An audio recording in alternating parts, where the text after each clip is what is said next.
The January 28th, 2026 meeting of the North Olmsted Planning and Design Commission will come to order at 7:01. I would like to ask everyone in attendance to stand and join in the Pledge of Allegiance. Pledge allegiance to the flag of the United States of America and to the republic for which it stands, one nation, under God, indivisible, with liberty, justice for all. Ms. Wilson, if you would like to call roll. Mr. David, Mr. Leon, Here. Ms. Hamden, Here. Mr. D'Alessandro, Here. Ms. Kalen. Here. Okay. The meeting minutes for October 22nd and December 10th of 2025 are submitted for approval. Does anyone have any corrections? Okay, hearing none, I would like to make a motion that we approve the minutes of October 22nd and December 10th, 2025. Can I get a second? Second. Thank you. All in favor say aye. Aye. Nobody opposed. The minutes are submitted. Okay, for the agenda, the cases will be called in order of the agenda. When your case is called, please come to the podium. Also, if anyone present is interested in the case being presented and wants to be heard on that particular case, please come forward at the same time. Starting the agenda, we'll start with the first item to be considered, 366-2025, Frank Sabarino, 4531 Columbia Road. The proposal consists of a lot consolidation. Do we have any reports or comments from the city? Yes, thank you, Mr. Chairman. The city engineers reviewed the lot split and has no objections to it. The lot split, as you can see by that little stamp in the center of that picture, has been approved by the county, and we recommend that this be approved. Mr. Chairman, members of the commission, briefly, your review of a minor subdivision proceeds under section 1101.07.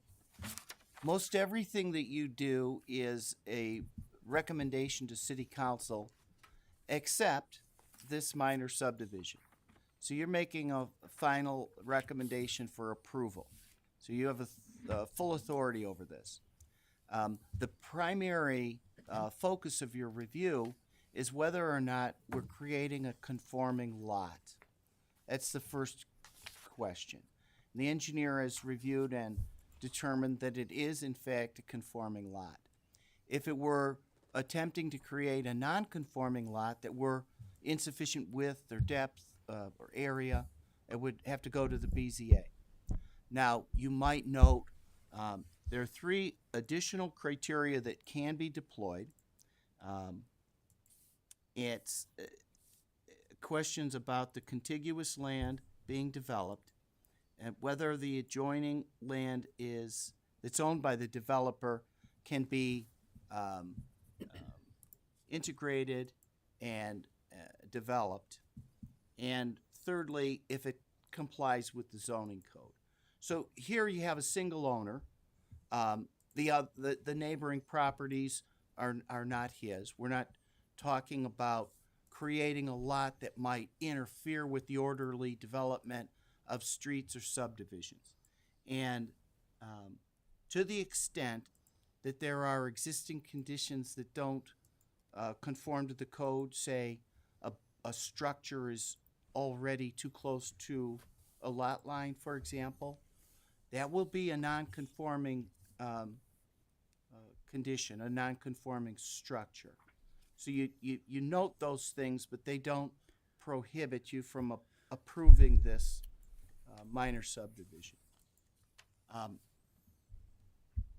I go through that because it is a little different than most of the other things that you look at. And this is a fairly straightforward case. The other thing that often comes up with these lot consolidations is you're curious, what's going on here? And sometimes the applicant is inclined to elaborate, but the use of the lot is not before you. It's just the puzzle piece that's being created. So that's all I have unless you have any questions. Does the applicant want to come to the podium and just present? Sure. Hi, my name's Frank Savarino. If is there a microphone there? I was gonna say yeah. There's a microphone. I can take it. Max will take it. 1 second. There's supposed to be a microphone there. If you would like to say your name, spell your last name, and then your address, please. Sure. Thank you. Thank you. Oh, no trouble. The name's Frank Savarino, S-A-V as in Victor, A-R-I-N-O. The address is 4531 Columbia Road. We all know that. Nothing magical here. So both lots are owned by us.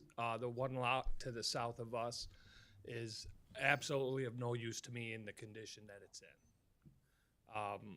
I don't think I could sell it, for another home to be built on it, nor do I want to sell it because that would place the home too close to my home. And I kind of like the space. So by just creating more space, we're allowing ourselves to, in the future, possibly consider building another structure on it, maybe a garage, anything like that. We just want to leave our options open.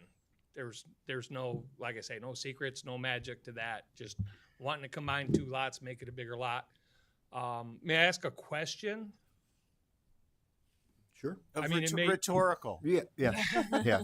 So, obviously right now the taxes, and this may be out of line, this may be in for another party, obviously right now we're paying taxes on both lots. The taxes on the vacant lot are minimal. Based on your experience by combining the two lots, can we expect the property taxes for the major lot to go up significantly then? That's not something Yeah, this- for them. Okay, Yeah. okay, all right. Yeah. I just thought based on your Way- experience, Way higher than I got it. Well, that's it. I mean, if you guys have any questions, I'd be glad to, answer them. If not, I'm good. Okay. I mean, I'll open the floor. Does anybody have a question? I do have a question for Mr. O'Malley. So it says consolidation and then a lot split. So is that just legalese? It's really we're taking two parcels and making them one? Correct. Okay, I just want to make sure 100% that I'm understanding what we're voting on. Okay, thank you. Oh, I'm sorry. Yeah. If you would like to comment, yeah, of course. Being the way it's depicted, Yeah. Sorry, sir. If you can, come up to the podium. State your name, last name, and address, please. I'm a neighbor. You have to state your Very name and darkish, address for the record, sir. 24385 Palm Drive. Thank you.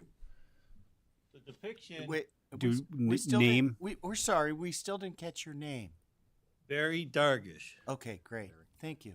The depiction is different than the county GIS maps for lot sizing and dimensions and location.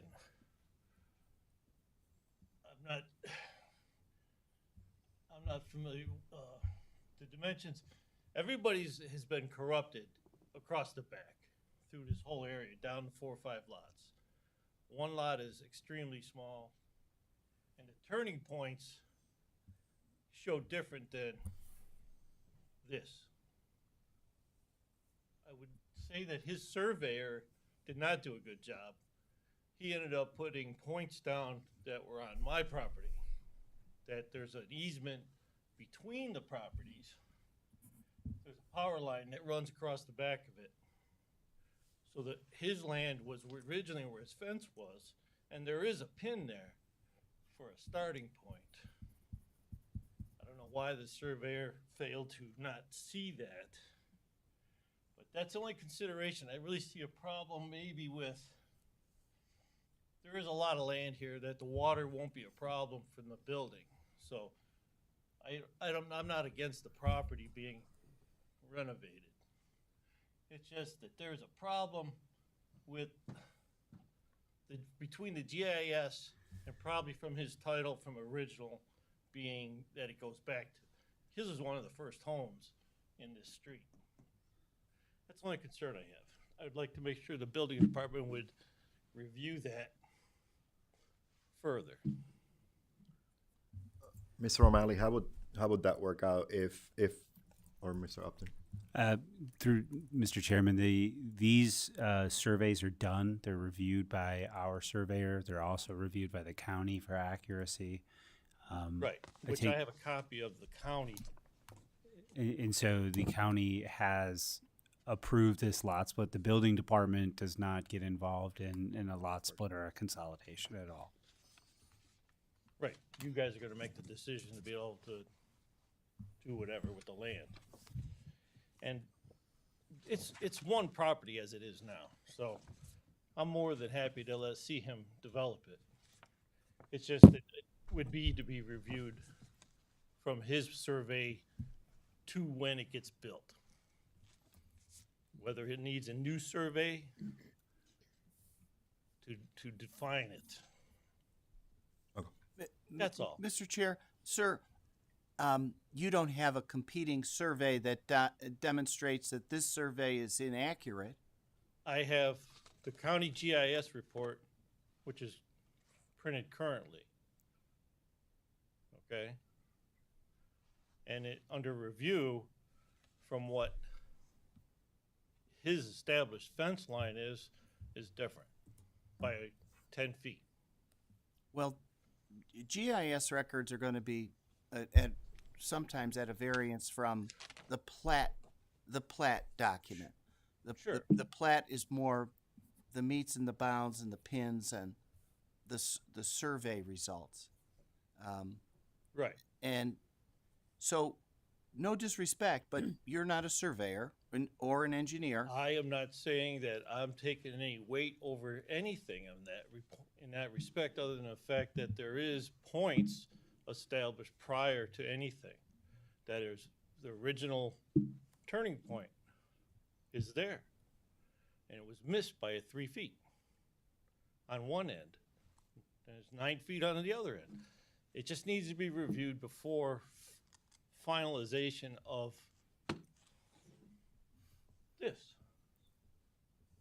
And it's been represented to the commission that it has been reviewed. It's been prepared by a qualified surveyor, reviewed by the city's engineer and the county's engineer. And I think the commission is going to rely Well, on that's fine then. those records. That's all my concern was, is to know that it was followed through. That's my only concern. Okay. That was what my concern was. That's fine. I appreciate that. That's what I thought this whole meeting was about, to be notified of those things. That's fine. Like I say, I'm more than happy to see him develop it. It's a large property. It won't be imposing on anybody. It's far enough behind existing structures that are there that it should be more than adequate to be usable. Thanks for your time. Thank you. Yeah. Any other residents would like to speak? No, seeing none. I don't think we need to speak amongst ourselves, right? I think we're okay. At this moment, I would like to make a motion to approve 366-2025 Frank Sabarino, 4531 Columbia Road. Can I get a second, please? I'll second. Thank you.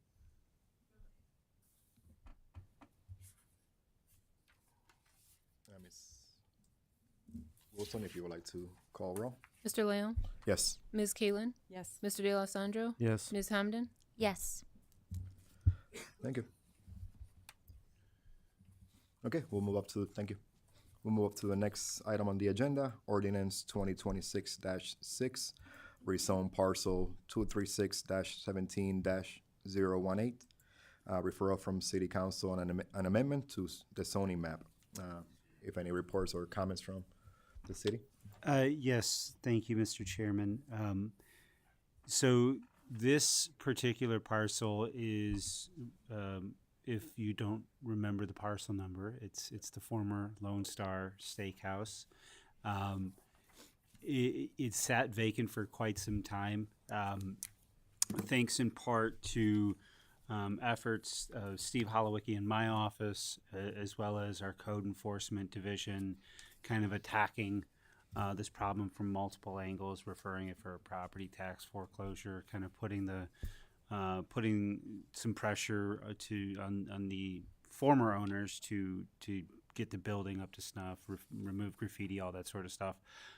We're happy to report that this building is contemplated to be sold. However, the applicant has some challenges with the existing zoning code.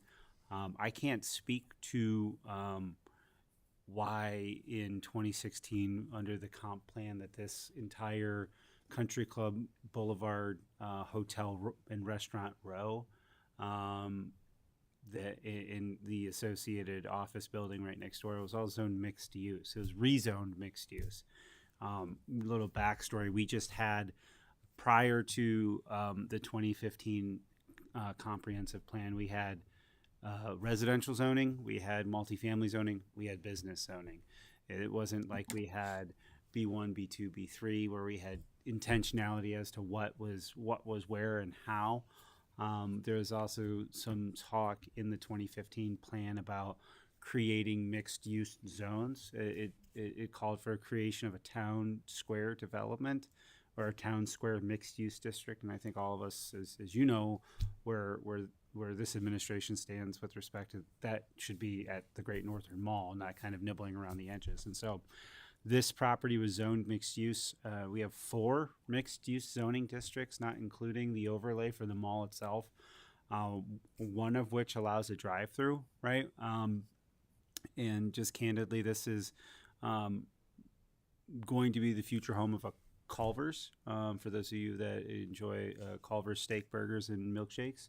And so one of the impediments to the development here is the lack of the ability of the drive-through. And so when we talk about rezoning, the biggest thing that I've been counseled on by our law directors, that it has to comport with our comprehensive plan. We have to have a rational basis as to why we recommend zoning. We can't just go around willy-nilly spot zoning particular parcels.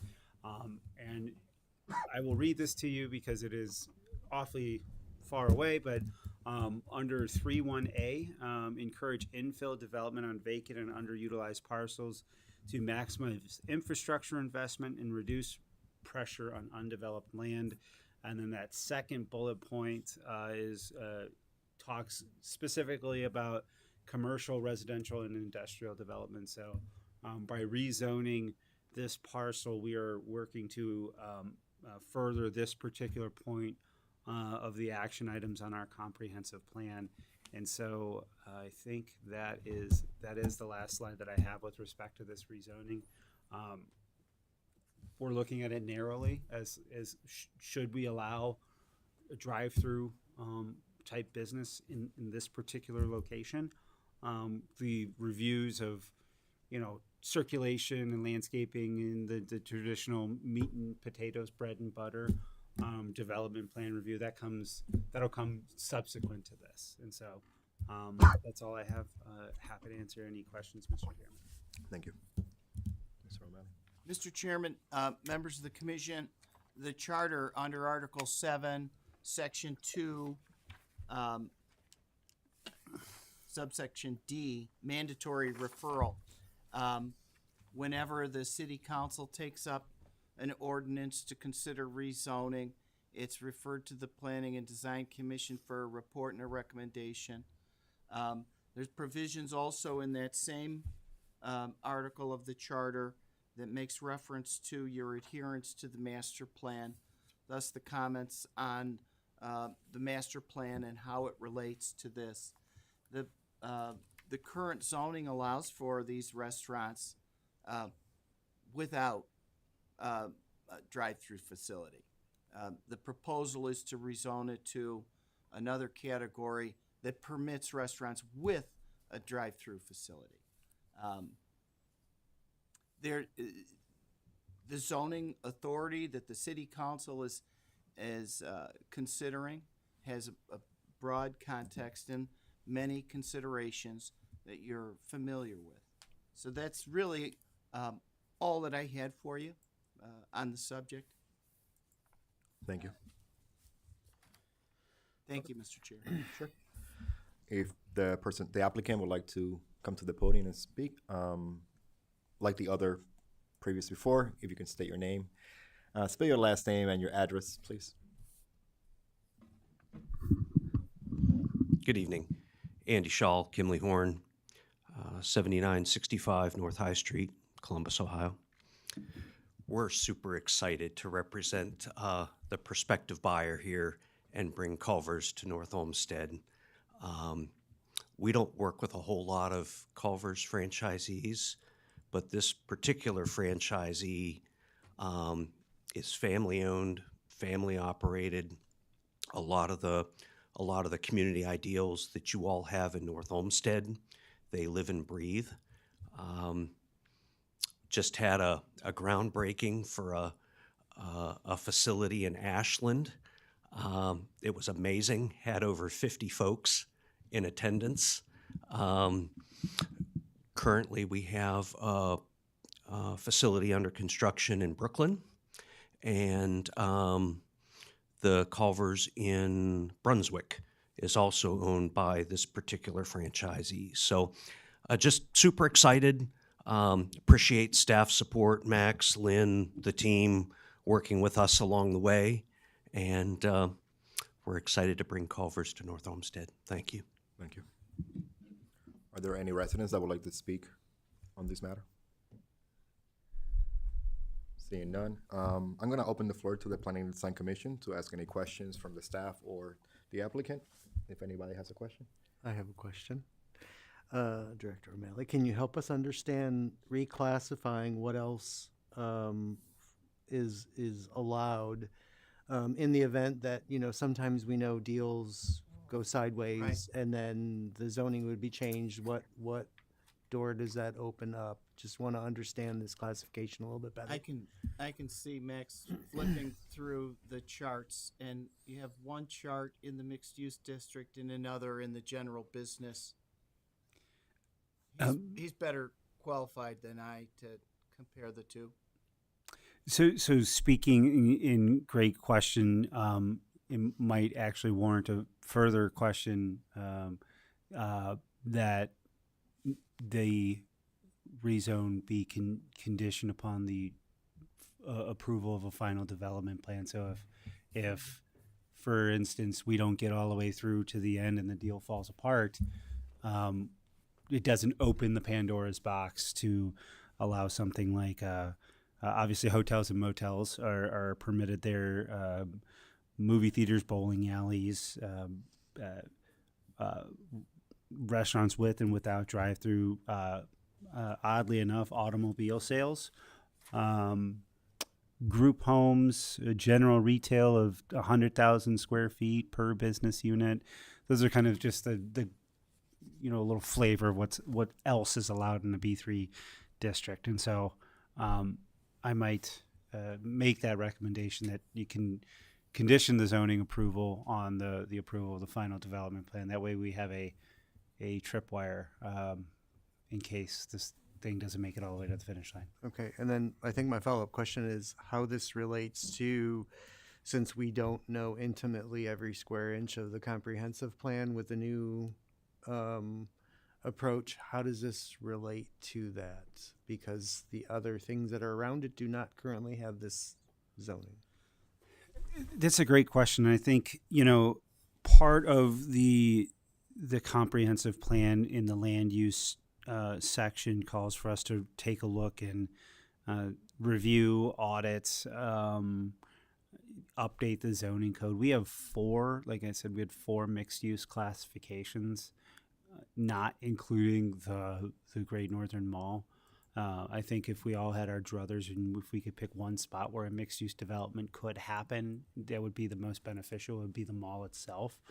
And so part of what we're going to do is analyze those mixed use districts. And if you look at our zone map, the mixed use districts that were rezoned in 16, they go around the mall, but they don't. The mall area itself is just left general business. It's like it was like a didn't want to poke the bear, and I'm paraphrasing because I wasn't here at that time. Does it create a precedent where then we're going to spot zone the rest of Country Club Boulevard? I don't believe so. You have a lot of institutional uses there, a lot of 3 restaurants, the rest are hotels, and there's 1 office building, so it doesn't really open up a Pandora's box in my view, but the point's well taken.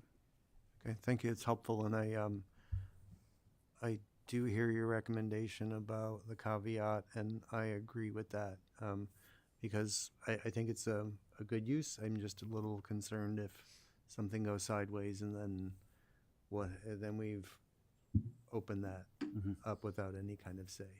And from my client's perspective, I'm the devil's in the details, right? I want to make sure that the rezone, that if things move forward in a positive way, that there's the ability of my client to rely on that rezone while the development plan is under review, right? Because they may have to close on the property and need that assurance of the rezoning perhaps before the development plan is approved. So however we want to do it, so long as there's not risk to my client in having a piece of property that he can't move forward with.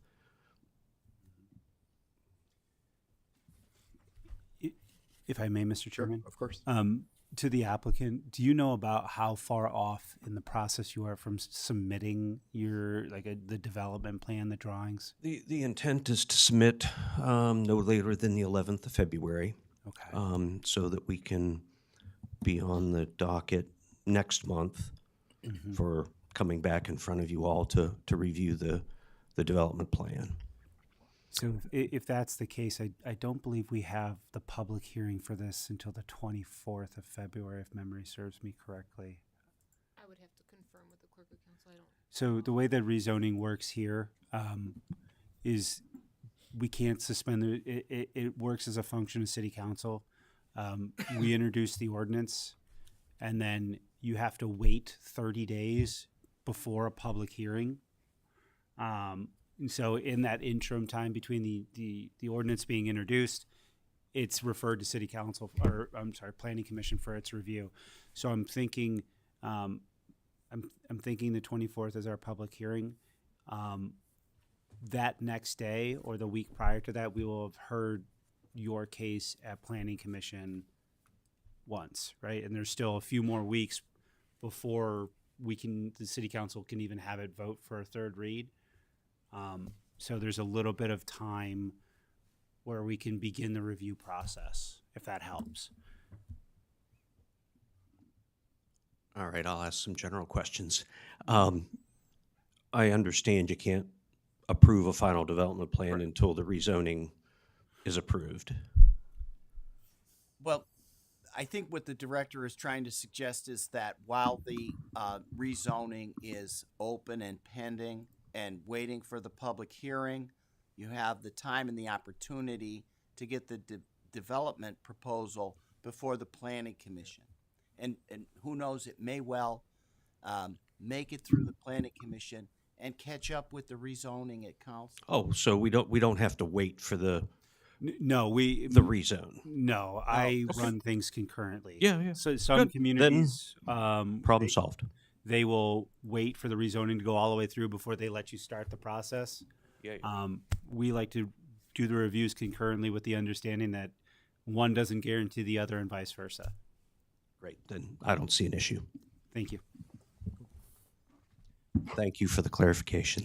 And it is the 24th. Lynn just checked. The public hearing for the rezone So is that was I think- February 24th. Yeah. So Lynn, when we last talked, you thought it may be the 10th. It is the 24th. Okay, that'll be fine. We'll plan accordingly. Thank you. And that actually works out in your favor more to have this catch up to that. Any other questions? I don't have any. Okay, at this moment, I would like to make a motion to recommend to City Council, referral from City Council, an amendment to the zoning map. It be conditional upon approval of the final development plan. Can I get a second? Second? Ms. Wilson, if you can call the roll or call the vote. Mr. Leon, Yes. Mr. D'Alessandro, Yes. Ms. Hamden, Yes. Ms. Kalen. Yes. Okay. The motion passes. Thank you. Thank you so much. Okay, the next item on the agenda is Plan Dash 317-2025, Sheets 2900 Lorraine Road. The proposal consists of a new gas station. If we can get any comments or reports from the city staff? Yes, thank you, Mr. Chairman. We'll keep this brief. In the interim period between when we last met and now, the Sheets team and I had a phone call in which our chairman, who is ill this evening, was able to participate to provide the board's point of view. I really do want to say publicly for the record, Sheets has been a really great partner in kind of really being open to what the city's trying to create with them. One thing that they did catch during their internal review, they went to BZA and they were granted a variance for the foot candle illumination underneath the gas station canopy. So that was already granted. There are some updated exhibits that I will show you.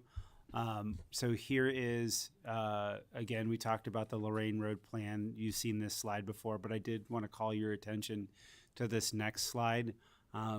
Inside the red circle over here, I believe they referred to this as a canoe, but this over here is gone, and so there is no more call and response ordering. It is just a order on the app, drive-through pickup window, and that's it.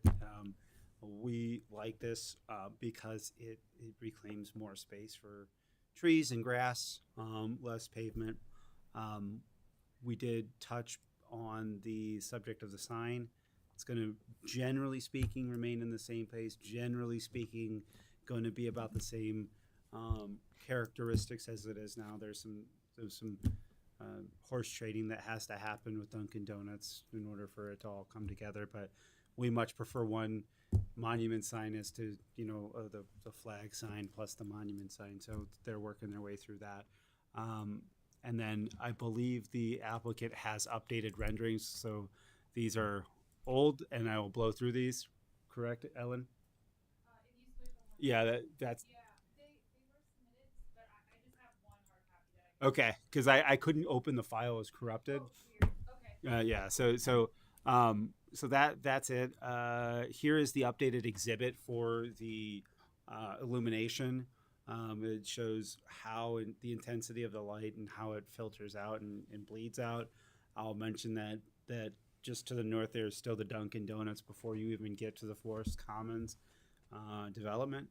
So there's plenty of space in between this and the Forest Commons space. We did also talk about some additional mounding and planting, particularly on the west-facing wall to shield as you're headed northbound. We worked through the exhibit that you all saw with respect to the striping northbound and the left in. And Jeff reviewed that with GPD. Again, found no adverse effects. We did review with the applicant, although that sits separately. We reviewed with the applicant the reduction of the second right-hand turn lane. We ran some analyses. Jeff and myself will talk about that separately. But I will say that the Sheets team could not have been more accommodating in trying to make this a really compelling site for what it is. And it meets the market. It'll be the only gas station between I-480 and I-90 right on the main drag. And they're a really good operator, and we're happy to have them. So. Thank you, Mr. Upton. Mr. O'Malley?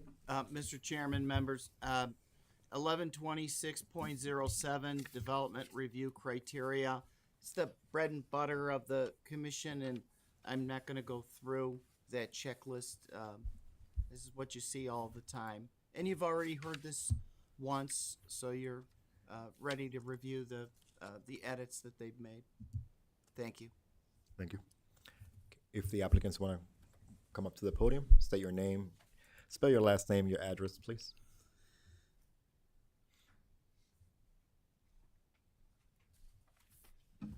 Owen Wolf, 243 Sheets Way, Claysburg, Pennsylvania, 16625. Ellen Selly with Sheets, that's SELLE, and it's the same corporate address. Tony Coyne, Land Use Council for Sheets, 1001 Lakeside Boulevard.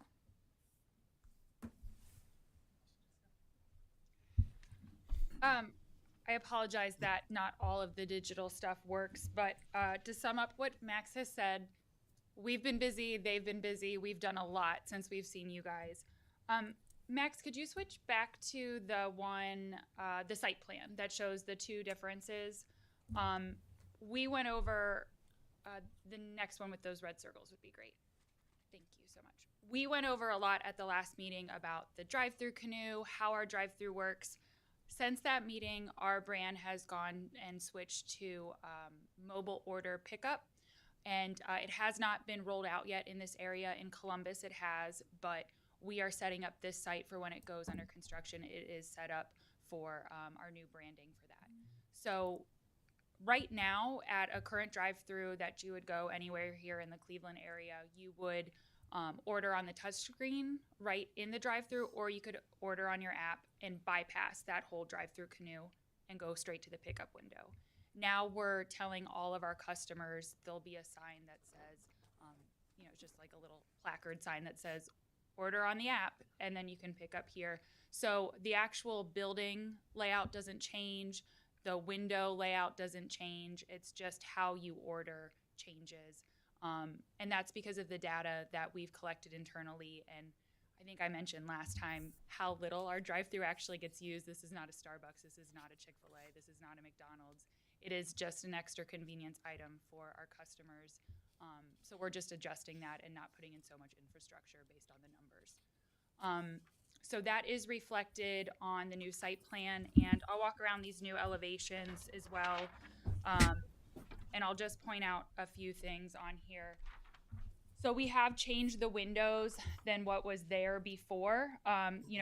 These are the fake windows, and do you want me to just bring it up that way, or?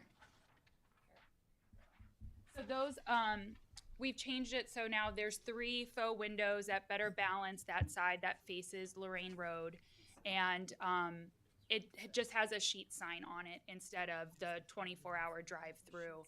And it does really look a lot better. It's more balanced. There are some other architectural elements that gives it a little more dimension to that side too. I'll also pass out that you can see that in the renderings, and you can just kind of flip through those. I know we talked about last time these renderings, you wanted just not an aerial view, but actually like a street view so you could see those signs.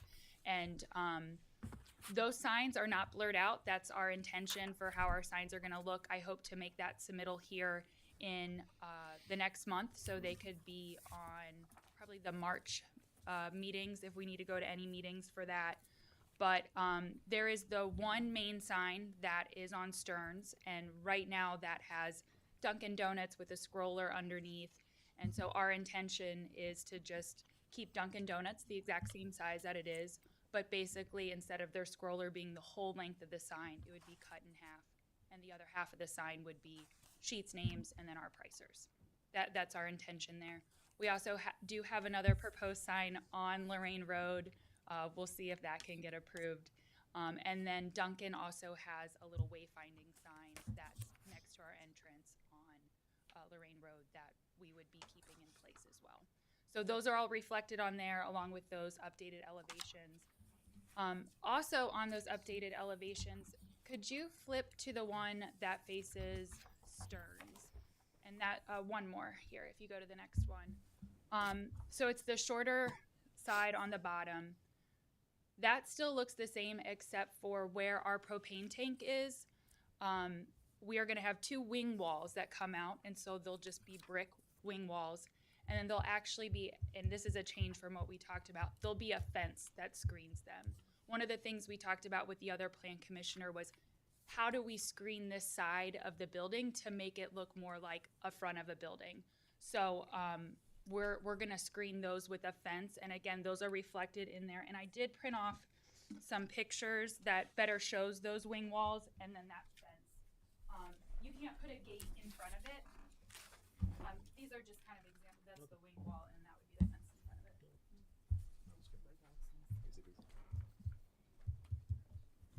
it. No, I think it's fine. We have materials, but I don't. It's brick. It's what you see at all of them. So that fence, it's still kind of see through, but you can't completely enclose that because people need to be able to go inside and get their propane tanks, swing open the gate, all that kind of stuff. So that we will not be doing the mounding with the landscaping because there are some utilities we have found out that run underneath there that there are some vents that are there currently. If you drive around the site, you'll see this like little vent that comes up, and it's right where we were proposing that mound. So we won't be doing that, but there's tons of other landscaping, and you can see that on those renderings. One of the deficiencies of the last meeting was that those landscape renderings did not include all the existing landscaping that was remaining. So now you can see how well landscaped Stern Road is, and it definitely screens that building. You can't really see much of it. Another item that was not able to be shown, again, I'll just pass it through, and I think it really helps explain what's proposed and what's existing on the Stearns Road entrance. I know that there was some confusion there last time. So the black striping is what's there now. So on Stearns Road, there's two super long left turn lanes that turn from Stearns onto Lorraine. And we are reducing those left turn lanes to then build a left turn lane into Sheets. Just like the right turn lane is overbuilt on Lorraine, those two left turn lanes are overbuilt and they don't need to be that long. So there's not going to be a stacking issue where now people are stacking in front of the entrance to Dunkin' Donuts with reducing those two left turn lanes. There's still plenty of capacity, but I think that document kind of helps show what we're doing. There's no changes to the width of the road. It's just restriping the left turn lane is all it is. And Mr. Chairman, the engineer Filarski reviewed the restriping again and found no issues with what they're proposing and concurs with the GPD, the civil engineer of record on the project. Wonderful. And so I think that covers most of it. And the only other thing were those variances that have changed. We did submit an updated photometric plan. We took that through the variances. The variances that we had to obtain were underneath the canopy we were requesting it to be brighter underneath those foot candles. So then it was bringing up the foot candles, the average foot candles underneath the canopy, and then bringing up the overall average foot candle of the site. So it was just kind of snowballing to a few variances there, but we did get all those approved. Square. So yes, we've been extremely busy with making all these changes and brand changes, but I think it looks really well, as Max was saying, and we've done a lot of work, and we're excited to move on to the next step here. Thank you. Are there any residents? I'm Mr. sorry. Chairman, for clarification on the subject of the left turn movement, so that's southbound Stearns approaching this site, a left turn in. My recollection was that there was an obstruction or a pork chop, I think it's called, to prohibit turning movements there as you exit this driveway onto Stearns. Is it expected to have left turn out of the driveway back onto Stearns? No, it will be as is. Okay. That probably should be noted if it's not clear on the plans. Left turn The only. ones that they showed shows in and then a right turn out only. Right only? So, yeah. Okay. So the ones that we were given just now.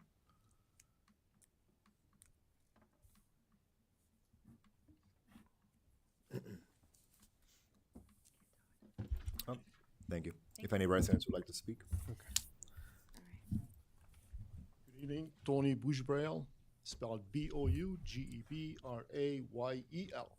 at 28925 Lorraine Road. Just a couple questions. If you're driving southbound on Stearns, can you get into your parking lot? if you're coming from Crocker Park, can you get into your parking lot? So the city gonna allow an opening to get into the parking lot, left? No, or it's an turn opening? existing. They are going to be utilizing the existing curb cut for the Dunkin' Donuts, the same way that the Rite Aid that was there utilized that curb cut. That's the only question I got. Thank you. Anyone else? No. I have a question. Sure. At this moment, I would like to open the floor to the commission Because you were members. looking at us. To the commission members. Sure. And I'm sorry, what was your name? Ellen. Ellen. So I have a question about the fence and the wing walls at the propane Yeah. tank area. So that is adjacent to parking that you can head in. Correct. But on the pictures that you showed, there was a small Yes. space and then the fence. That's just from a different site. I was trying to find one that we had it applied to, and they had a different setup where they had to have landscaping in between, and it was a little bit different. But What I'm we concerned do have bollards. So in front of actually our entire building is there's no like step up curb after you park. Okay. There's bollards all around. all That's the those black parking. dots and the. Yes. Okay, But that's all I spec- wanted. I just wanted to make sure that someone Yes. wouldn't be hitting that fence. And specifically in front of the propane, they actually have to be a higher rated bollard. Bollard, right. So Like a K2. those ones are a little more beefy over there. Okay. Beefy. Technical term there. I So like it. Follow-up question, please. Oh. May I have a follow-up question, please? Sure. Has the city considered the traffic pattern and if it poses any danger to people going in and out? Yes, we have, and no, it does not.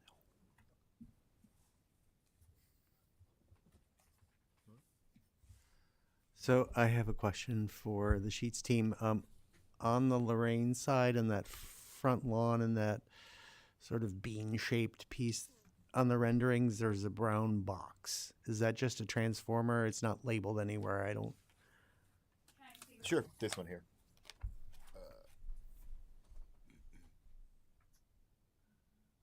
I'm sorry. Yeah. Oh yeah, that's just a transformer. Transformer. Okay, And thank- that location isn't completely set on right now. Okay, I just wanted to make sure that that was representing something like that, not a dumpster. So just Correct. Yep. just visually, it was sort of nondescript there, and I want to clarify. Thank you.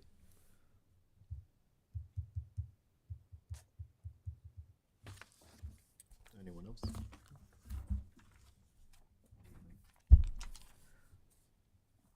I don't have any questions either.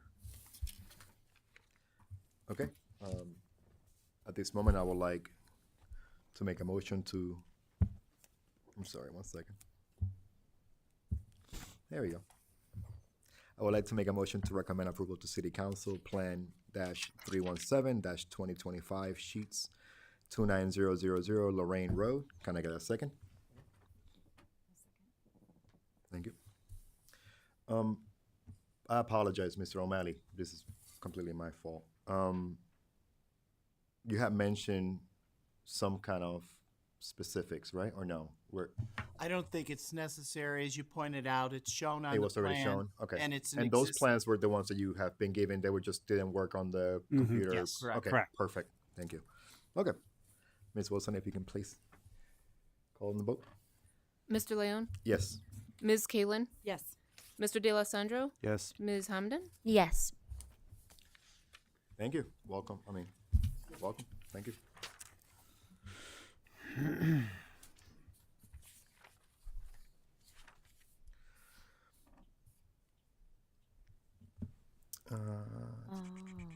Where's the final item?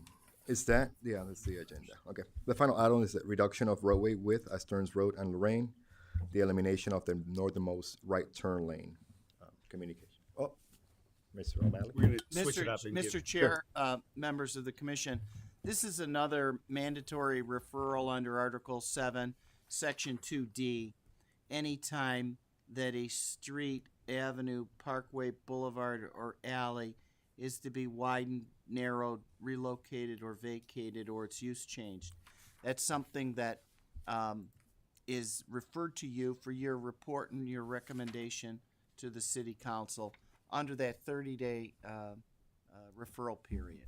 So, as it happens, it's somewhat related to this location, and I don't want to steal Max's thunder, but I think that the Sheets applicant has been informed of this this idea and is on board, and I appreciate the fact that they're staying here, and it's and I want to welcome Tony Coyne, and it's I very much appreciate when lawyers come to the Planning and Design Commission and they either have no comment or their comments are consistent with mine. So I want to thank Tony for that. Thank you. Thank you, Mr. O'Malley. Mr. Upton? They're still basking in the glow from the Greater Cleveland Bar Association Christmas party, I think. I wanted to switch it up a little bit because it just to level set, this is different, right? The city is the applicant. This is actually an exhibit from the Sheets team themselves. And for those of you that have been on this planning commission for a little while, you'll know that I am very, very consistent in a lot of things, but two things that I'm very passionate about are one, challenging engineering assumptions. Always, you'll remember Mr. Leon specifically with respect to the school site. The school's engineer told us that we needed to widen Lorraine Road because it was going to have all this capacity issues, and Lorraine Road needed to be widened. And we stood firm as a planning commission and collectively said over our dead bodies. And lo and behold, Lorraine Road will be able to handle that traffic. Similarly, this particular intersection was designed in 2006, right? In the way that engineers design things, they design it for a build year or a design year of 20 years out, so 2026. So here we are. An odd circumstance, right? And so the way that they design these roads is they have to apply some sort of growth projection, right? Some sort of assumption to feed the beast, the algorithm, if you will. And a lot of times that's just what it is. It's a bunch of assumptions that go into an algorithm. The ITE manual, International Traffic Engineers Manual, they have what's called a trip generation. We've talked about that. And so if we think about what all these uses around here could be over the next 20 years, how they intensify, multiplied by the trips, multiplied by the number of cars in the day, yada, yada, yada, you come up with a build analysis that we have to build this particular intersection for X number of ADT, average daily traffic, average daily trips, however you want to do it. So, Engineer Filarski and I really took a deep dive into traffic counts. And so, in 2006, the average daily traffic on Stearns was 20,120 cars. The design year, the ADT that we wanted to build this thing for, because if you build it, they will come. It's like the Field of Dreams. I'm being intentionally sarcastic because I feel very passionate about this, because these types of decisions cost cities a lot of money over time, not just building it, maintaining it, repaving it, all of the above. The design year 2026, they thought there would be 30,740 cars on there a day, right? The actual last traffic counts that we got were actually 19,509. So less traffic now than there was 20 years ago. Yet we're left with infrastructure that is overbuilt. And what that does is it encourages people to drive unsafely. Wider roadways are not safer. They're actually more dangerous. Narrow roadways are safer. Why? Because people drive slower. What I've seen and experienced on those two right-hand turn lanes is oftentimes there's not two cars turning right unless there's a stop sign, in which case it just means that you can pretend that you're Mr. Galati, who's a couple doors down, who actually was a Formula One race car driver back in the day, and you could bank that right-hand turn going 50 miles an hour, allegedly. Don't know from personal experience. that is the situation we find ourselves in. And we have a rare opportunity where we have development coming. We can leverage the development to take this opportunity to right size Lorraine Road at this particular intersection. Now you might be thinking, well, there's a new gas station coming, and gas stations, they produce a lot of in and out trips, more so than a Rite Aid or CVS. So what we also did was we looked at Clegg Road. It's comparable. It's on the same thoroughfare. It has gas stations on the corner already. In 2006, Clegg had about 24,000 cars a day. It was designed to hold a capacity of 31,000 cars a day in its design year. However, the average daily traffic at Clegg is actually 14,512 cars. So when you start doing those analyses, you start to see a pattern over time, a pattern that is not dissimilar from my second favorite topic, which is too much parking. And those of you that, and Mr. Chairman, you're shaking your head. That is a hill I will die on. And so I was really excited to pull my soapbox out and talk about overbuilt infrastructure. That's something I don't lead a very interesting life, so it's something I'm very, very passionate about and very interested in, and happy to answer any questions from the Planning Commission. Thank you. Does anybody have any questions? So, looking at the picture that Sheets provided, not in somewhat in relation to this, on the one from the city, what we're doing is just bumping out the green space. Correct. The question is looking here, like, I know it's kind of hard to see. Mm-hmm. When you so all the way to the right, when you Mm-hmm. first start to split. Yeah, the green is what gets reduced and gets reclaimed as green space. Anything that's in this green hue over here. Okay, so then how would that impact? Yeah, how would that impact the curb cut for those offices back here? Apartment, yeah, offices back here. On if you can. That's something it won't impact their curb cut per se, Okay. because there's enough of a runway. Enough curb space, roadway, cartway, however you want to say it. Yeah. So it doesn't impact them. Although during the construction period, we'll have to get access easements and stuff like that. So that's kind of something on the sausage making of how this actually happens. No, thank you. All right. And this does the one thing I've failed to mention too. This does, by reclaiming that roadway space, dirt and grass absorbs stormwater. There's less runoff. There's a lot of really good things that happen when you right-size infrastructure. I do have a question. So, I agree with this is overbuilt. That as you're turning the corner, whoever's turning the corner seems to straddle both lanes and turn the corner very sloppily.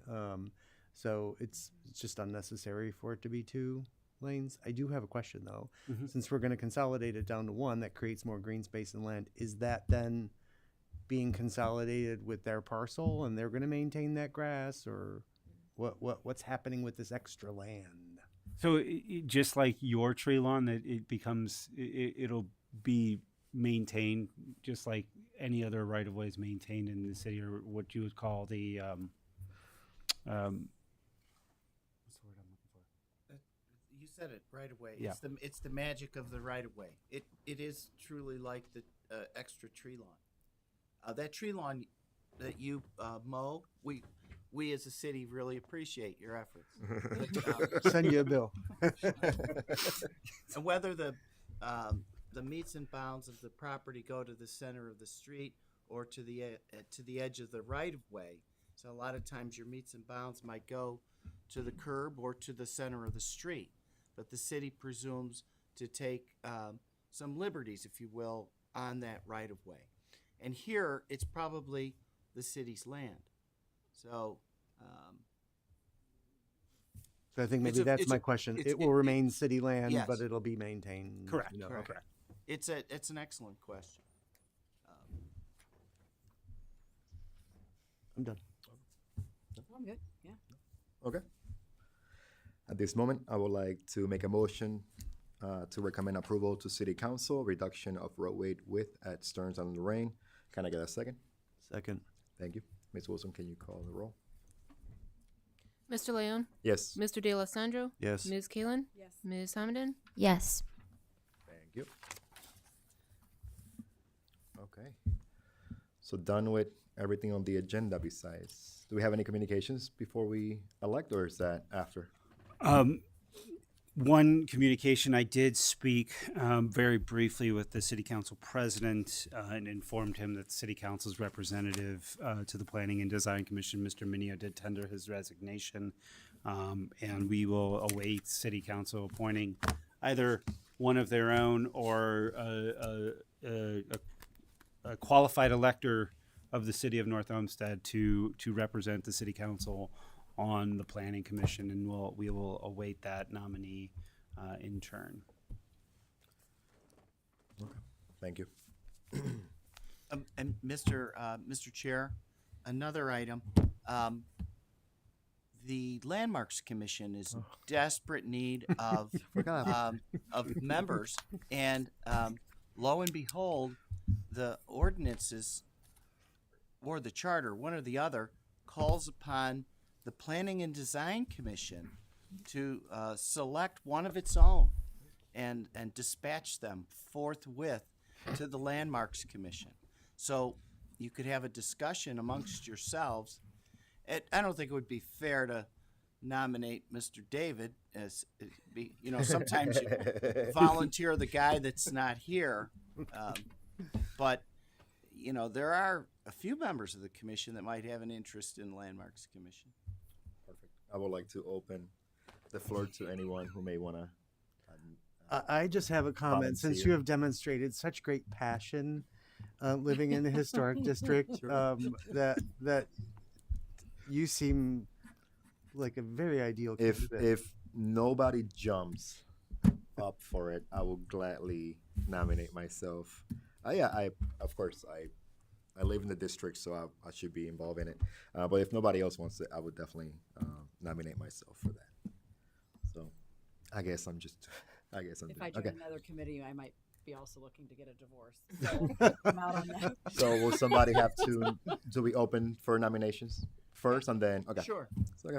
So, if somebody will, can I nominate myself? No, I can't. I'll nominate you. I nominate Commissioner Leon to represent on the Landmarks Commission. Thank you. Okay. If everybody's You to close the floor for nominations. okay, yeah. Okay, the floor is now closed for nominations for the Landmarks Commissions.